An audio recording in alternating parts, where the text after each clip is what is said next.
महेश और नीरज पड़ोसी थे। दोनों के ठेले थे।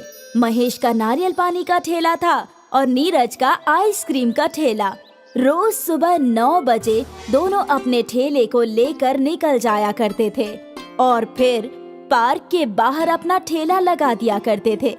महेश नेक दिल इंसान था जो दूसरों की मदद करता था। पार्क के बाहर एक गरीब भिखारी बैठा करता था। महेश उसके लिए रोज घर से खाना लाया करता था। ये लो चचा, ऊपर वाला तुम्हें बरकत दे बेटा। महेश को गरीबों की मदद करना पसंद था। वहीं नीरज खुदगर्ज था। अरे भाई महेश, ये तुम रोज रोज इस भिखारी को खाना क्यों लाते हो?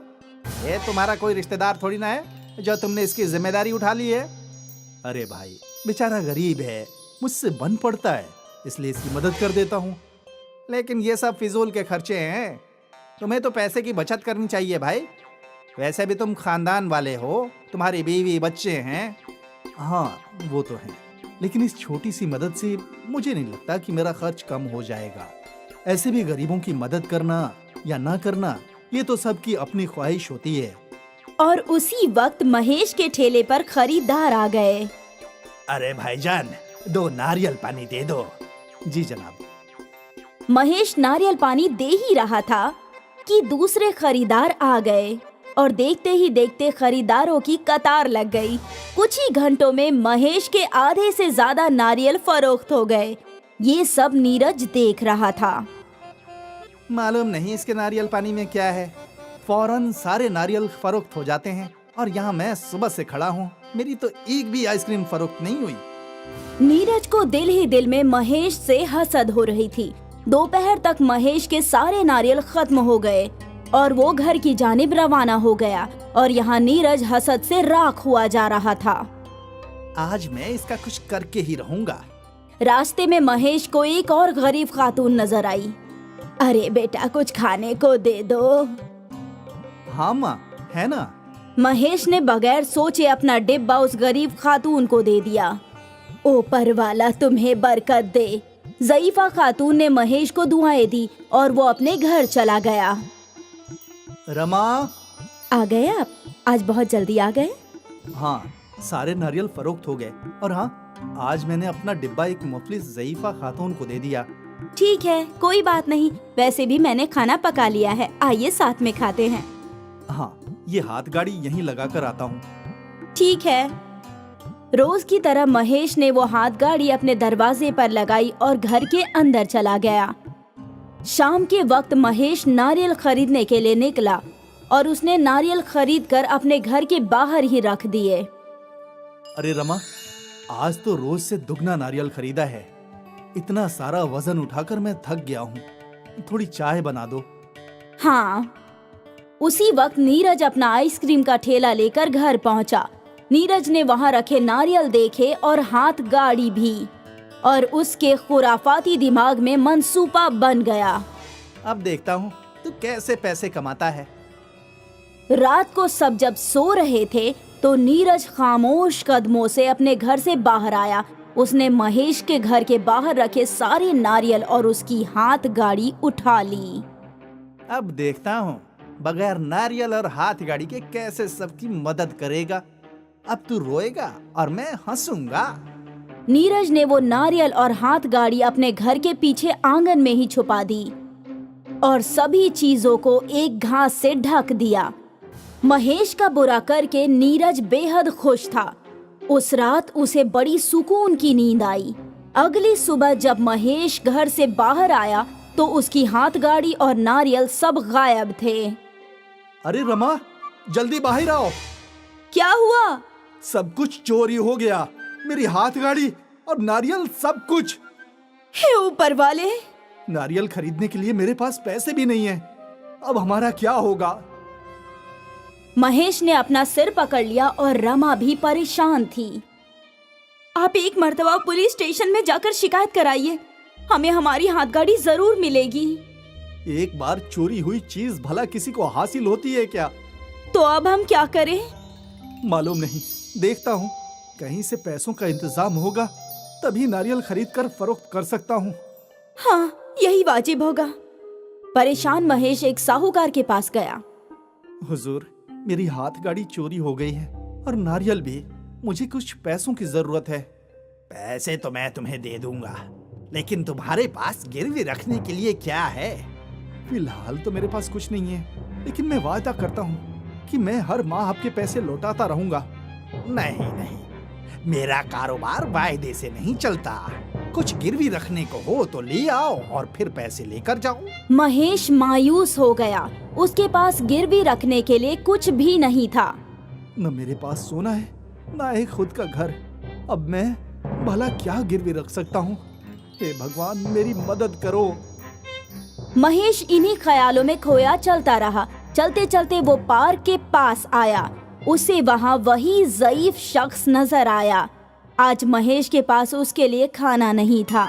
महेश ने पास के ठेले से कुछ समोसे खरीद लिए और फिर उस गरीब को दे दिए। माफ करना, आज मैं तुम्हारे लिए घर से खाना नहीं ला पाया। कोई बात नहीं, आज तुम खुद परेशानी में हो बेटा। तुमने मेरे लिए इतना किया है, यही बहुत है। ये लो।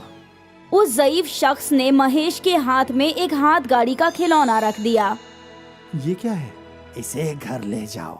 ये क्या है? इसका इल्म तुम्हें कल होगा। ठीक है, ऊपर वाला तुम्हें हमेशा बरकत दे। महेश वो हाथ गाड़ी का खिलौना लेकर अपने घर आ गया। कुछ हुआ क्या? नहीं, साहूकार ने भी कर्ज देने से इनकार कर दिया। और हाँ, ये देखो। महेश ने अपनी जेब से वो हाथ गाड़ी का खिलौना निकाला। ये क्या है? अरे, जिस मुफलिस ज़ईफ शख्स को मैं रोज खाना खिलाता हूँ ना, आज उन्होंने मुझे ये दिया है और कहा है कि ये क्या है, इसका इल्म तुम्हें कल ही होगा। इस छोटी सी हाथ गाड़ी को हम यहीं रख देते हैं, देखते हैं क्या होगा। फिलहाल मुझे बेहद भूख लगी है, चलिए खाना खाते हैं। हाँ ठीक है।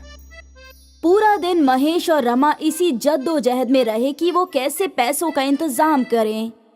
और यहाँ इनके मायूस चेहरे देखकर नीरज बेहद खुश था। ये हुई ना बात। इस रात भी नीरज चैन की नींद सोया, लेकिन अगली सुबह जब वो घर से बाहर निकला तो उसका आइसक्रीम का ठेला एक छोटे खिलौने में तब्दील हो चुका था। और यहाँ महेश के घर में करिश्मा हो गया। जब महेश और रमा उठे तो उनके सामने एक नई हाथ गाड़ी थी जिस पर बहुत सारे नारियल थे। हे भगवान, वो छोटी सी हाथ गाड़ी इतनी बड़ी कैसे हो गई? कुछ वक्त बाद महेश अपनी नई हाथ गाड़ी लेकर बाहर निकला और ये देखकर नीरज ने अपना सिर पकड़ लिया। मैंने तो महेश का बुरा करना चाहा था, ऊपर वाले ने मेरे साथ ही बुरा कर दिया। नीरज ने महेश का बुरा चाहा, लेकिन महेश को जादुई नारियल का ठेला उसकी नेकी की वजह से हासिल हुआ। नीरज को अपने बुरे काम का बुरा फल मिला और महेश को अपने नेक काम का अच्छा फल। इसलिए कहते हैं, जैसा करोगे वैसा भरोगे। शुभम और रवि दोनों भाई थे। उनके वालिदैन के इंतकाल के बाद दोनों ने घर का बंटवारा कर लिया। आधे हिस्से में बड़ा भाई रवि अपनी बीवी के साथ रहता था और आधे हिस्से में शुभम अपनी बीवी साधना के साथ रहता था। जैसे घर का बंटवारा हुआ था वैसे ही दुकान का भी बंटवारा हुआ था। दुकान के बीच में एक दीवार खड़ी कर दी गई थी। आधी दुकान में रवि स्त्री का काम किया करता था और आधी दुकान में शुभम और साधना ढाबा चलाया करते थे। आ गई बहू, मैं तुम्हारा ही इंतजार कर रहा था। आपकी चाय मैं अभी चढ़ाती हूँ जेठ जी। हाँ हाँ। रवि और शुभम दोनों भाइयों में कोई रंजिश न थी। दोनों एक साथ हंसी खुशी रहते थे। भाईजान कल सुबह घर पे मुर्गा पकाने वाले हैं, आ जाना आप। हाँ हाँ, तेरी भाभी से छुप कर आ जाऊंगा। अरे जेठ जी, मैं आपके लिए और भाभी के लिए भी मुर्गा पका दूंगी। ना ना ना ना, ऐसा ना करना। मैं अपनी बीवी को बखूबी जानता हूँ। वो ना मुझे तुम्हारे हाथ का कुछ खाने देगी और ना खुद खाएगी। जैसा चल रहा है वैसा ही सही है। कम से कम मैं छुप छुपा कर तुम्हारे हाथ का जायकेदार खाना तो खा सकता हूँ। ठीक है जेठ जी। साधना ने रवि को चाय पेश की और फिर ढाबे का काम शुरू किया। खरीदार आने लगे। बाजी 2 चाय और 1 ऑमलेट पाव। ठीक है भाईजान। साधना किचन संभालती और शुभम खरीदारों को। दोनों मिलजुल कर काम करते थे। सुबह से शाम तक उनका ढाबा चलता रहता और फिर शाम के समय साधना सबके लिए नाश्ता बनाती। जी जी आइए, मैंने आपके लिए स्पेशल अंडा भुर्जी बनाई है। अभी आया। साधना, रवि और शुभम एक साथ बैठकर नाश्ता किया करते थे। खुश रहो बहू, तुम्हारे जैसी बहू हर खानदान को मिलनी चाहिए। तुम जैसे शुभम की मदद करती हो, मैं भी सोचता हूँ कि काश गायत्री भी मेरी ऐसे ही मदद करती। कोई बात नहीं भाईजान, कहते हैं ना माले में सारे मोती एक तरह के नहीं होते, वैसे ही सभी लोग अलग अलग होते हैं। अलग होना भी ठीक है। गायत्री को तो बस लड़ना झगड़ना आता है। शादी के बाद तुमसे लड़कर बंटवारा करा दिया और अब तुम अलग हो गए हो तो मुझसे लड़ती है। मेरी तकलीफ मैं ही जानता हूं। मेरी छोड़ो, तुम दोनों के लिए मैं बेहद खुश हूं। ऊपर वाला तुम दोनों को कामयाबी अता फरमाए। शुक्रिया जेठ जी। भाईजान, कल दोपहर में घर आना मत भूलना। वो तो मैं कभी नहीं भूलूंगा। साधना के हाथ का पकाया जायकेदार मुर्गा कैसे छोड़ सकता हूँ। अगली दोपहर अपनी बीवी से छुपते छुपाते रवि शुभम के घर आया। अरे बहू, बहू, जल्दी खाना लगाओ। गायत्री को झूठ बोलकर निकला हूँ कि दोस्त के घर खाना खाने जा रहा हूँ। अभी पेश करती हूँ जेठ जी। साधना ने तीनों के लिए खाना पेश किया और फिर तीनों ने मिलकर हंसी मजाक करते हुए नोश फरमाया। ऐसे ही तीनों एक साथ खुश रहा करते थे। एक रोज शुभम शहर से सामान लाने जा रहा था। भाईजान, मैं शहर से सामान खरीदने जा रहा हूँ। आप जरा साधना का ख्याल रखना। ये भी कोई कहने की बात है। रुको, 10 मिनट में काम खत्म करके वहीं चला जाता हूँ। इसकी कोई जरूरत नहीं है, साधना तन्हा संभाल लेगी भाईजान। हाँ हाँ, मुझे इल्म है, लेकिन मैं भी उसकी मदद करना चाहता हूँ। तू जा, हम देख लेंगे। ठीक है भाईजान। शुभम चला गया और फिर रवि अपनी दुकान छोड़कर ढाबे में काम करने चला गया। रवि कस्टमर्स की प्लेट उठाने लगा। अरे जेठ जी, रहने दीजिए, मैं करती हूँ। तुम जो कर रही हो वही करो, मैं हूं ना। थोड़ा काम मैं भी कर लूंगा और इसी बहाने तुमसे गुफ्तगू भी हो जाएगी। वो भी है। ढाबे पे कस्टमर्स आते गए और साधना ने रोज की तरह किचन संभाला और रवि ग्राहकों को देखने लगा। सब कुछ सही चल रहा था कि यकायक गैस खत्म हो गई। अरे रे रे रे, ये भी अभी होना था। क्या हुआ बहू? जी जी, गैस खत्म हो गया है। ग्राहकों का ऑमलेट का ऑर्डर है। अब मैं क्या करूं? लगता है अब ग्राहकों को वापस भेजना होगा। नहीं नहीं, ये तो बिल्कुल सही नहीं है। तुम एक काम करो, ऑमलेट बनाने के लिए अंडे मिक्स करो, बाकी तुम मुझ पर छोड़ दो। साधना ने ग्लास में अंडा फोड़ा और उसमें नमक और मसाला, प्याज, मिर्च डालकर मिक्स करने लगी। रवि अपने दुकान से एक नई इस्त्री लेकर आया। इस इस्त्री का क्या करेंगे जेठ जी? तुमने वो बिजली से चलने वाला चूल्हा देखा है ना? जैसे वो होते हैं वैसे ही ये इस्त्री है। तुमने जो ऑमलेट मिक्स किया है वो इस इस्त्री पे डाल दो। क्या ऑमलेट बनेगा? कोशिश करके देखते हैं। रवि ने इस्त्री की वायर बोर्ड में लगाई और जब इस्त्री गर्म हुई तो साधना ने उल्टी इस्त्री पर अंडे का ऑमलेट घोलकर डाल दिया और वो अंडा पकने लगा। देखा? करीब 2 मिनट में ऑमलेट पक गया। साधना ने ऑमलेट को प्लेट में परोसा और ग्राहक के पास ले गई। अरे, ये कैसा ऑमलेट है? मुसल्लस शक्ल का। ये नया है भाईजान, आप खाकर तो देखिए। उस ग्राहक ने वो ऑमलेट खाया और उसे वो बहुत लजीज लगा। जायका तो बहुत खूब है और शक्ल भी एकदम नया। उसे देखकर दूसरे ग्राहक ने भी उस त्रिकोण ऑमलेट का ऑर्डर दिया। मुझे भी वैसा ही त्रिकोण ऑमलेट चाहिए। मुझे भी। साधना स्त्री पर त्रिकोण ऑमलेट बनाती गई और ग्राहक चाव से उसे खाते गए। कुछ घंटों बाद शुभम सामान लेकर लौटा तो ढाबे पर लगा मजमा देखकर हैरान रह गया। अरे ऐसा मजमा क्यों? ये मजमा जेठ जी के स्त्री वाले ऑमलेट के लिए है। स्त्री वाला ऑमलेट? रवि ने शुभम को स्त्री वाले ऑमलेट का किस्सा बयां किया। अरे देख, मुसल्लस ऑमलेट खाने के लिए कितना मजमा लग गया है। वाह भाईजान, आपने तो कमाल कर दिया। और फिर तीनों मिलकर ग्राहकों को ऑमलेट देने लगे। त्रिकोण ऑमलेट वाला ढाबा मशहूर हो गया। साधना और शुभम सोशल मीडिया पर वायरल हो गए।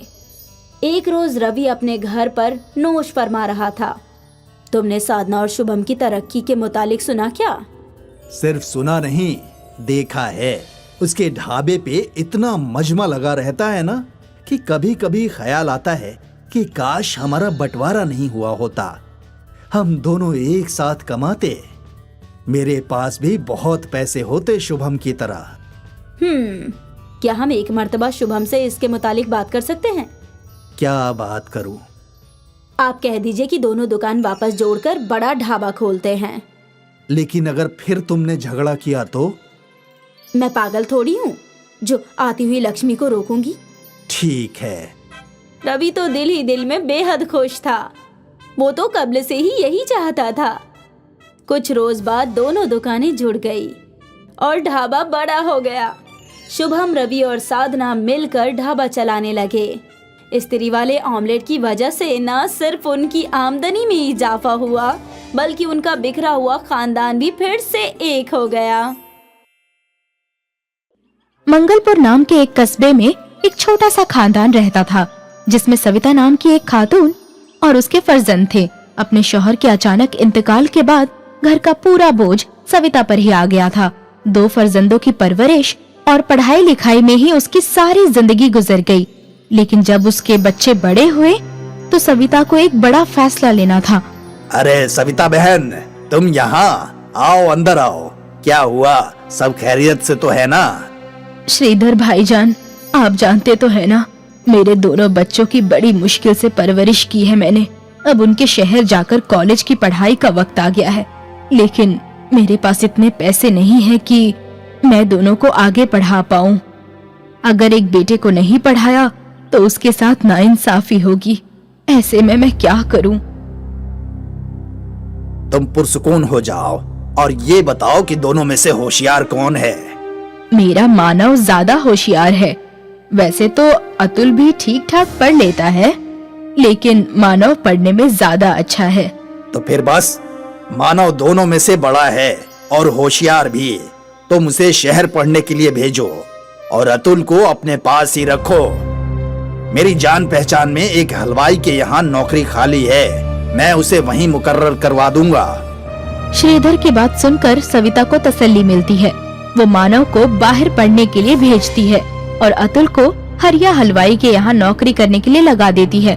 अतुल को ना पढ़ पाने का अफसोस तो बेहद था, लेकिन अपने घर की हालात से अच्छी तरह से वाकिफ था, इसलिए उसने आगे पढ़ने की बिल्कुल भी जिद नहीं की।